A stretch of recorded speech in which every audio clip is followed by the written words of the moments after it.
Assalamualaikum teman-teman.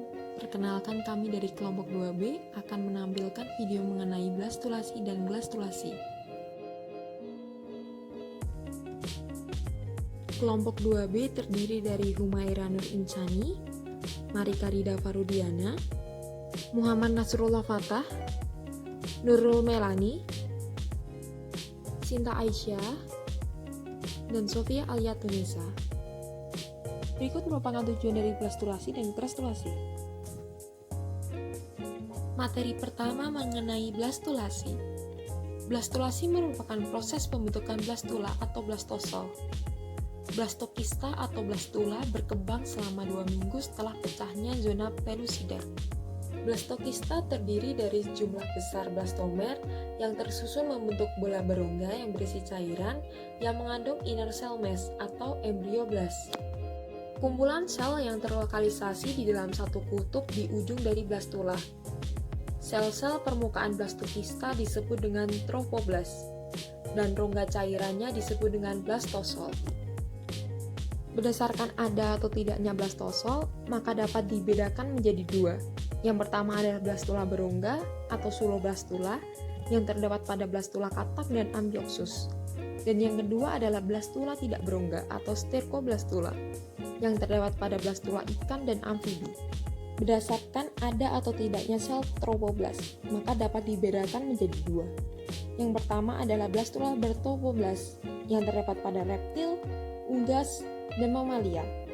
Dan yang kedua adalah blastula tanpa trofoblast, terdapat pada katak dan amfiopsus.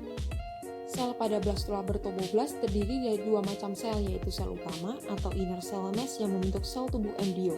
Dan yang kedua adalah sel pelengkap yang terdiri dari trofoblast menjadi jembatan penghubung induk dan embrio. Kecambah terbentuk selama proses gastulasi.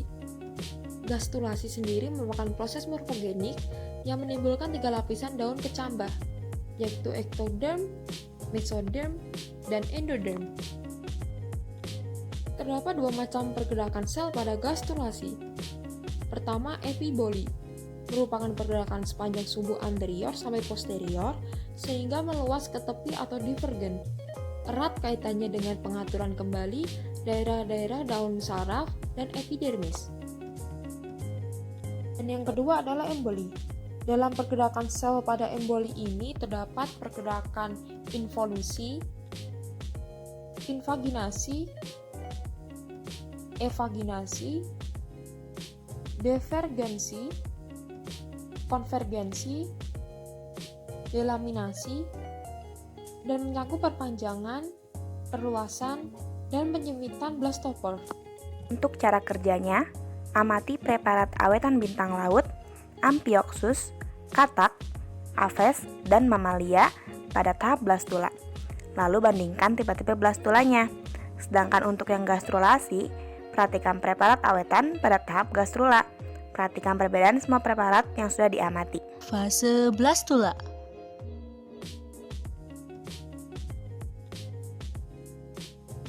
Blastula pada bintang laut terbentuk pada stadium 32 sel. Pada blastula awal, blastula tampak memiliki silia. Dinding blastula hanya terdiri dari satu lapisan sel. Sel-sel pada apeks kutub anima relatif lebih kecil dibandingkan kutub vegetalnya. Pada kutub vegetal terdapat sel-sel mikromer yang kelak akan berkembang menjadi mesenkrim primer. Sel-sel mikromer kelak akan lepas atau ingresi ke dalam blastosul. Mekanisme masuknya sel-sel mikromer ke dalam blastosul adalah sebagai berikut. Pertama, bagian apeks sel-sel mikromer memanjang dan lepas dari lapisan hialin dan bagian lateral terpisah dari sel-sel vegetatif di sekitarnya. Yang kedua, sel-sel melintasi lamina basalis masuk ke dalam blastosul. Di dalam blastosul, sel-sel tersebut mengalami reorganisasi membentuk sel-sel mesenkrim primer.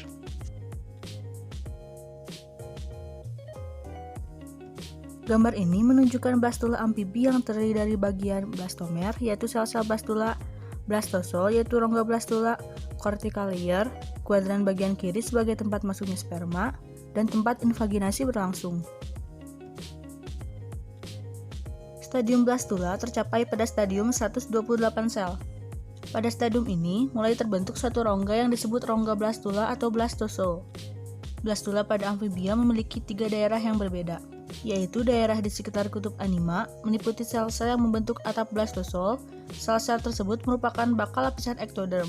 Sel-sel ini berukuran kecil dan disebut mikromer, mengandung banyak butir-butir pigmen. Yang kedua, daerah di sekitar kutub vegetatif, meliputi sel-sel yolk yang berukuran besar atau makromer, yang merupakan bakal sel-sel endoderm, mengandung banyak butir-butir yolk. Yang ketiga, daerah subekuatorial, berupa sel-sel cincin marginal, meliputi daerah kelabu atau gray crescent. Daerah ini secara normal akan membentuk sel-sel mesoderm. Pada blastula katak, atap blastosol terdiri atas 2 hingga 4 lapisan sel. Alas blastosol adalah sel-sel yolk. Rongga blastosol terletak lebih ke kutub anima. Menurut Newcope, fungsi rongga blastula adalah membatasi interaksi antara bakal ektoderm dan sel-sel endoderm pada cincin marginal yang mengelilingi tepi blastosol. Blastula pada apes. Blastula pada burung adalah blastula berbentuk cakram atau tudung.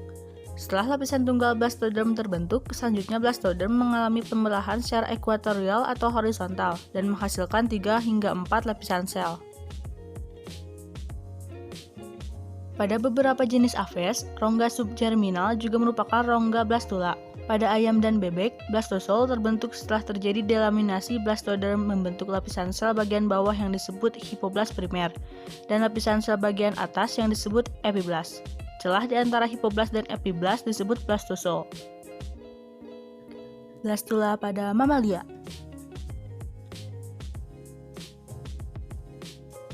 Blastula pada mamalia disebut blastokista. Memiliki sebuah rongga yang berisi cairan yang dikelilingi oleh selapis sel pada bagian tepi yang disebut trofoblast atau tropektoderm. Pada bagian dalam embrio ke arah kutub anima, terdapat sekelompok sel-sel dalam atau inner cell mass. Trofoblast merupakan bagian ekstra embrio yang kelak membentuk selaput korion dan turut serta dalam pembentukan plasenta. Sedangkan massa sel-sel dalam akan berkembang menjadi embrio yang sesungguhnya. Adanya rongga blastula memungkinkan untuk berlangsungnya gerakan-gerakan morfogenetik untuk reorganisasi sel-sel embrio pada stadium perkembangan selanjutnya, khususnya pada stadium gastrula. Gastrulasi adalah suatu proses dinamis di mana berlangsung migrasi sel atau lapisan sel secara terintegrasi yang dilakukan melalui berbagai macam gerakan morfogenik.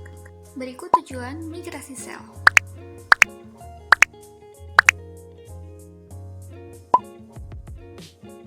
Gastrulasi pada Asterias melibatkan gerakan-gerakan morfogenik, terutama invaginasi atau pelipatan ke dalam. Invaginasi menyebabkan terbentuknya epiblast dan hipoblast. Epiblast kelak akan membentuk ektoderm, terutama epidermis, dan hipoblast akan mendindingi saluran pencernaan makanan. Hasil invaginasi ini juga menyebabkan terbentuknya rongga baru yang disebut dengan rongga gastrosol atau rongga arkenteron, dan rongga blastula atau blastosol secara bertahap tereliminasi. Lubang yang menghubungkan arkenteron keluar disebut dengan blastoporus dan kelak akan berkembang menjadi anus. Pada puncak hipoblast terlepas sel-sel mesenkim sekunder bakal mesoderm dan kelak akan berkembang menjadi rangka utama. Kemudian invaginasi ke arah kutub anima akan membentuk umbul-umbul silia dan pada saat itu gastrula memiliki 3 macam lapisan lembaga. Gastrulasi pada amfibia dimulai dengan terbentuknya suatu celah di bawah bidang ekuator kurang lebih pada daerah kelabu. Pada daerah tersebut mula-mula terjadi pelengkungan yang disusul dengan terjadinya invaginasi dan pada akhirnya terjadi migrasi sel. Pada permukaan blastula berlangsung proses epiboli, yaitu meluasnya mikromer sebagai akibat dari aktivitas mitosis, dan perluasan tersebut mengarah ke kutub vegetatif yang kemudian mencapai celah blastoporus yang terbentuk pada awal gastrulasi dan selanjutnya berinvolusi atau melentik ke arah dalam. Proses involusi dan invaginasi juga berlangsung pada sisi lateral celah blastoporus, sehingga celah blastoporus sekarang berbentuk seperti sepatu kuda. Invaginasi selanjutnya berlangsung pada bagian ventral celah blastoporus.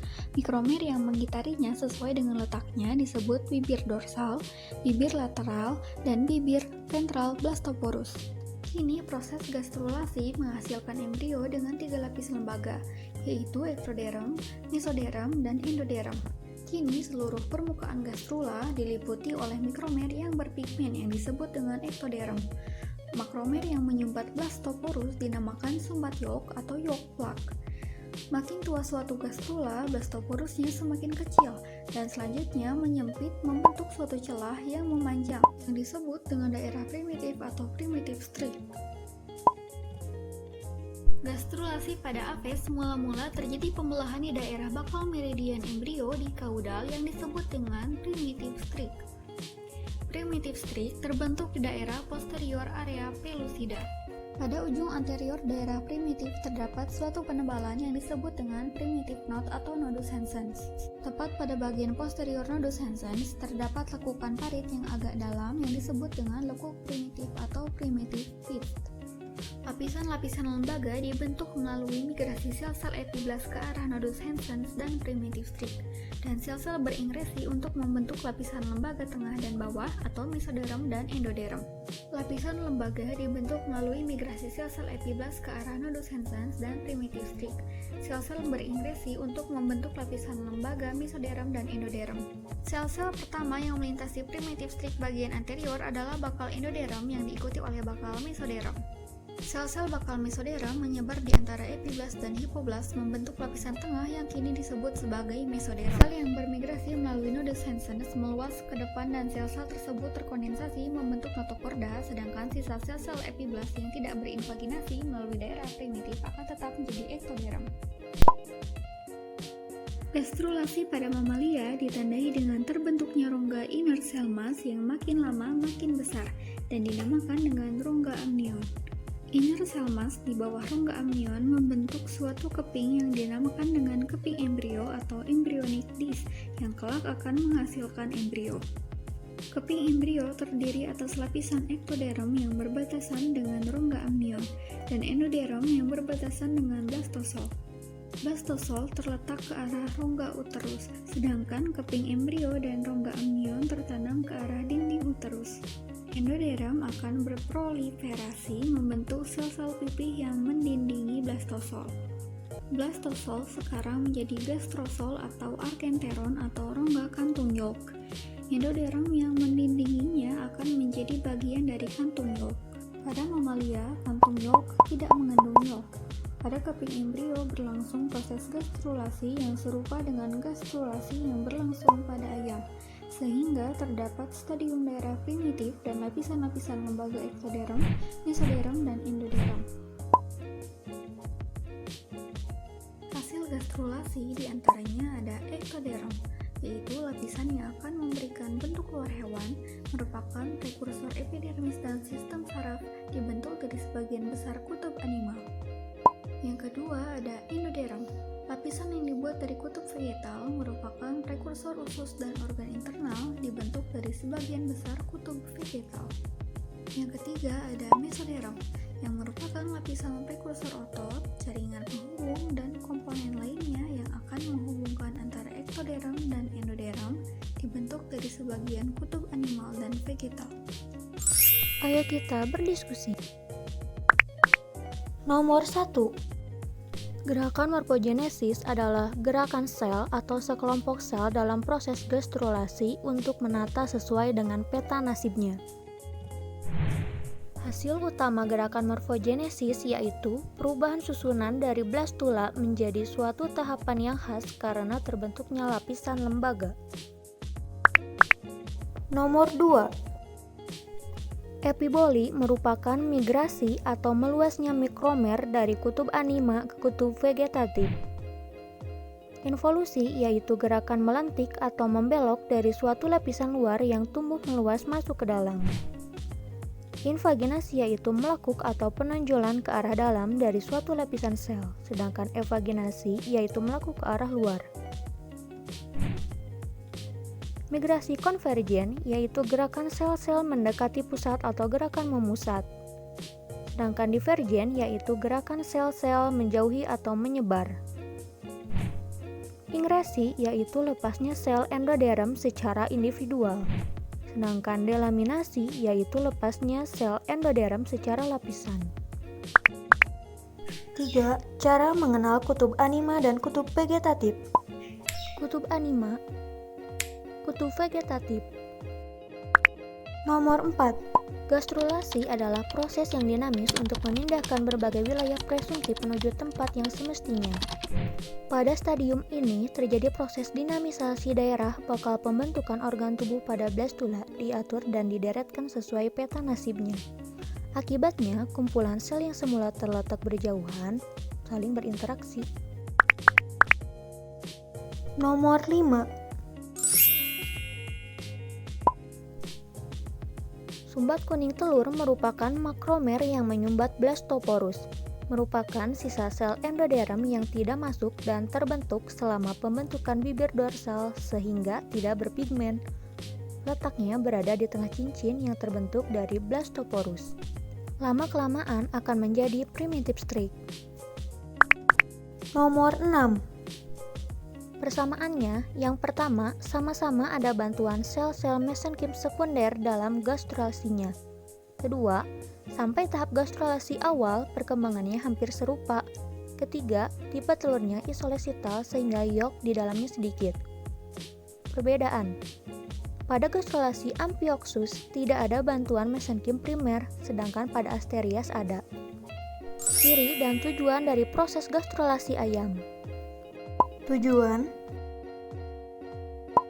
Ciri-ciri. Terakhir, diawali dengan perubahan bentuk sel pada kutub vegetatif. Lapisan sel yang pada saat blastula lanjut sudah mendatar akan mengalami invaginasi, sehingga terbentuk lapisan hipoblast dan epiblast. Adanya pelekukan membentuk rongga gastrosol. Gastrulasi awal sama dengan Asterias, terjadi melalui cara invaginasi pada daerah vegetatif, tapi tanpa bantuan sel mesenkim primer. 1. Epiboli mikromer ke makromer secara divergen. 2. Identasi atau merobek. 3. Invaginasi. 4. Involusi. 5. Evaginasi sumbat yolk. 1. Proliferasi di area pellucida. 2. Divergensi di Hansen node. 3. Konvergensi di primitive streak. 4. Invaginasi primitive streak. 1. Implantasi blastosis dengan ICM di dalam. 2. ICM bersegregasi membentuk hipoblast. Hipoblast akan berproliferasi dan mendinding blastosol menjadi endoderm kantung yolk. 3. Delaminasi tropoblast menjadi mesoderm ekstra embrio.